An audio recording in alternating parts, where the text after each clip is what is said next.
Hi, I'm Eric. Welcome to We Do Movie Translations. Here, we'll study the English used in movies and compare it with the Japanese subtitles. This is always interesting because the gap between English and Japanese is so wide, and the cultures are completely different. I think that looking at the translations of movies is a fascinating way to understand our languages and cultures a little better. So today, we'll look at a classic Christmas movie, which is called Home Alone.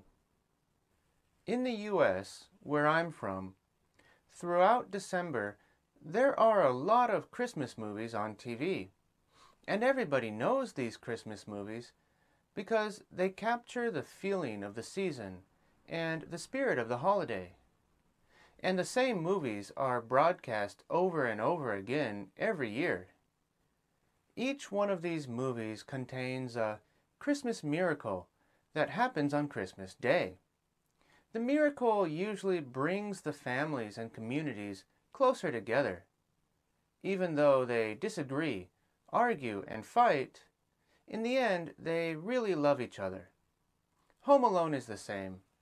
A family that fights and argues comes together in the end because they really love each other. Home Alone may not be the most popular Christmas miracle movie in the US, but around the world, I think it might be the most popular. For some reason, Home Alone is loved and understood by people from many different cultures, including Japan. Now we'll take a look at some of the scenes from the movie and examine how the original English compares to the Japanese translations in the subtitles. Here's our first scene. 留守中の警備は我々にお任せください. This scene is from the beginning of the movie, when we're introduced to all the characters. We meet the family and see how they get along, and we're introduced to this police officer. But something's a little strange. He doesn't look like a normal police officer, and because of his accent, he sounds like a gangster. And when he smiles at Kevin, we get a strange feeling about him. He says that he's going to all the families in the neighborhood to make sure everyone is making security preparations. This is a very wealthy neighborhood, and thieves might come to steal from them during the holidays. After he's finished explaining this, he gets ready to leave and says to Kevin's mother, 留守中の警備は我々にお任せください. 留守 is a word that is very simple, but in English there's really no single word that matches it. Basically, this word means not at home. But if I was speaking about family members, I might say the people are out or they are away. And chu is attached to words that express someone's momentary situation, like this, to mean while. So 留守中 means while you're away. Keibi is a word that gives me the image of a security guard walking around a train station or patrolling a college campus. Security guards are people whose work is watching everything closely and carefully. They try to prevent crime or accidents or disasters from happening. And they can help people who are in trouble. So the idea is just security. But in this sentence, this is what he's saying he's going to do. And in English, you can't say, I'm going to do security. That's too strange. He's going to watch everything to make sure the house and neighborhood are safe. And in more natural English, we sometimes say, keep an eye on everything. This is kind of a funny expression, but it's very common. Either of these would be fine here. Wareware is just a word that means we, but it's used to say we when talking about a close group, a team, a unit, a squad or special department of coworkers or professionals. In this case, the police. And the final word is makaseru. This is used when we tell another person that they don't have to do something because I'm going to do it. In English, when we don't touch something that requires work or attention, we leave it. We leave it for somebody else. I'll leave this here for you. It might seem a little strange, but depending on the context, it's a good translation to say, leave it to me, or leave it to us. So if we translate the Japanese subtitles accurately, we get, leave it to us. We'll keep an eye on everything while you're away. This is a very good English sentence, and it's perfectly natural. But what is the original English from the movie? Don't worry about your home, it's in good hands. He says, don't worry about your home, it's in good hands. So as we can see, the original English from the movie is completely different. He doesn't say, leave it to us, or warawari ni omakase kudasai. Instead, he says, don't worry about your home. But really, in English, when you see someone is going to do something, but you don't want them to do it because they should just relax, you can say, don't worry about it. For example, after eating dinner, your friend might start cleaning the dishes. But this is a party. We shouldn't think about working or cleaning. You just want your friend to relax. Go sit down and watch TV. In English, we'd say, don't worry about it. I'll clean the dishes later. In other words, when we want someone to relax and enjoy, instead of thinking about work, don't worry about it. So in this case, don't worry about your home means don't think about taking care of your home. Just enjoy your vacation. And the final part is, it's in good hands. Here, good hands means skillful hands, experienced hands.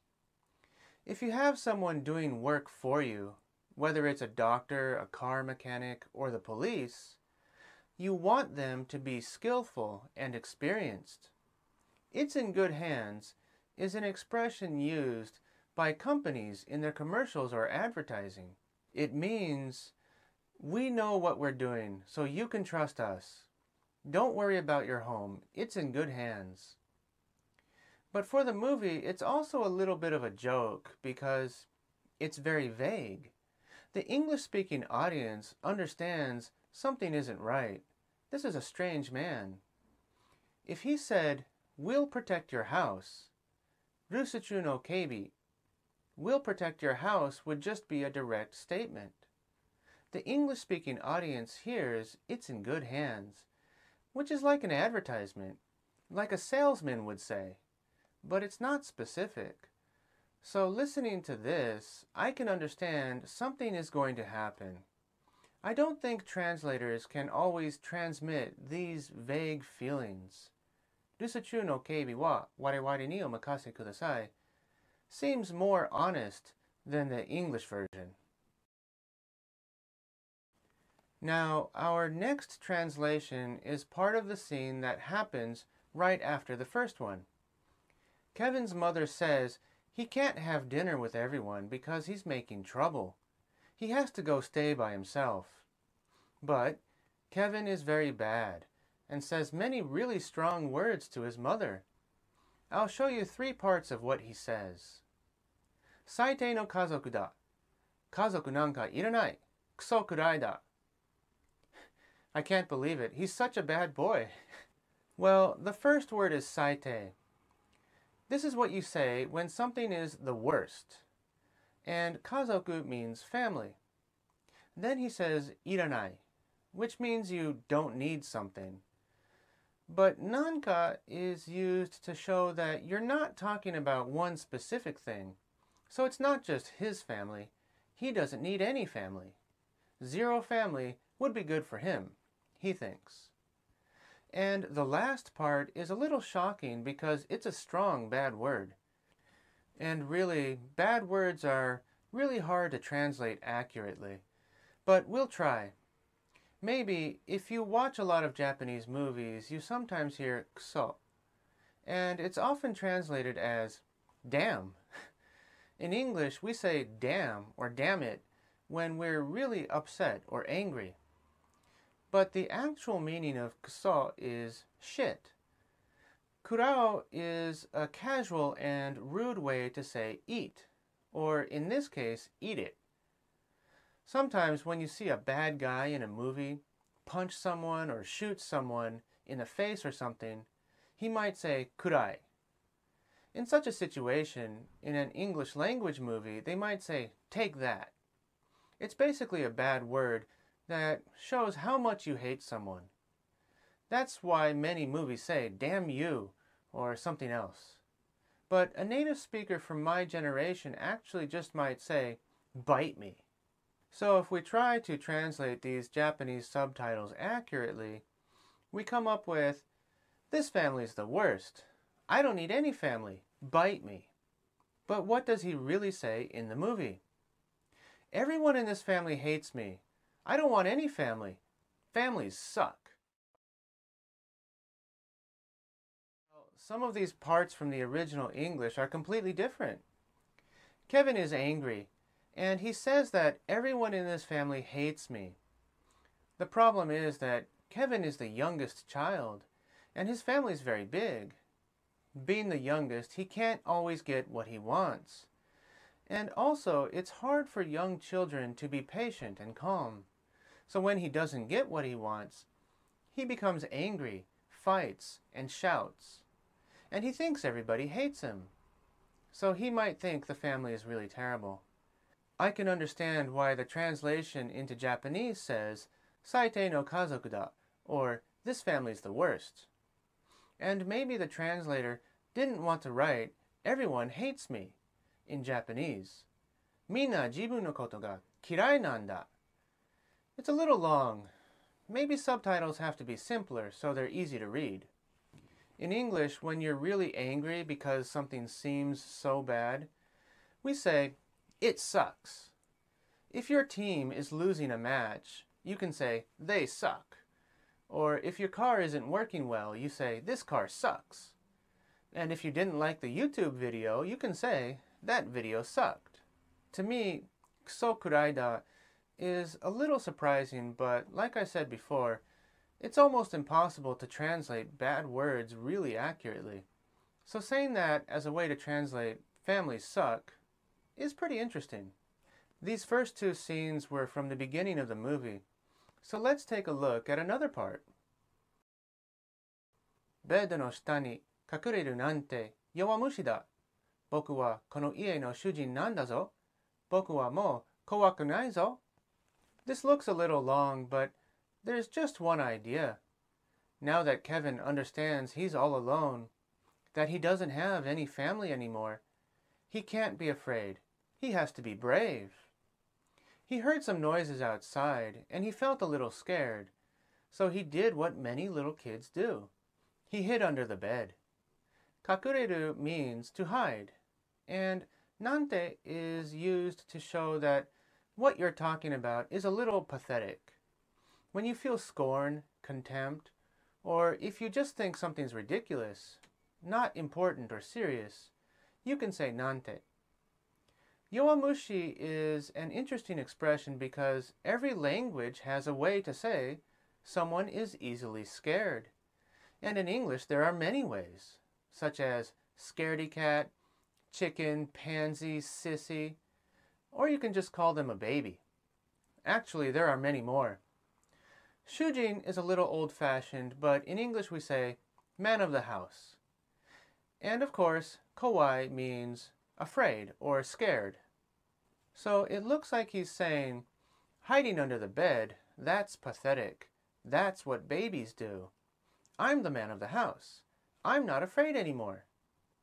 And here's what Kevin says in the movie. This is ridiculous. Only a wimp would hide under a bed. I can't be a wimp. I'm the man of the house. Hey, I'm not afraid anymore. It's very interesting. Zo is used to show enthusiasm and excitement. So, boku wa kawakunai zo in English is, hey, I'm not afraid. Kono ie no shujin nanda zo is, I'm the man of the house. But like I said, to say yowamushi, there are many ways, and here he says wimp. This is correct because a wimp is someone who's afraid, but it also gives us the image of someone who's very weak, someone who could never fight. A wimp is also someone who tries to avoid hard work. It has a lot of nuance, more than just kawaii. And the English sentence is quite long. He says, only a wimp would hide under a bed. I can't be a wimp. We like to use the conditional would in English, but it's a little indirect. It shows that we're thinking about many things. But, like I already said, Japanese is often naturally shorter and more direct than English. I think in English we like to explain all the points completely and try to understand what the person is thinking, or we feel confused. But the use of kanji makes Japanese more direct and simple.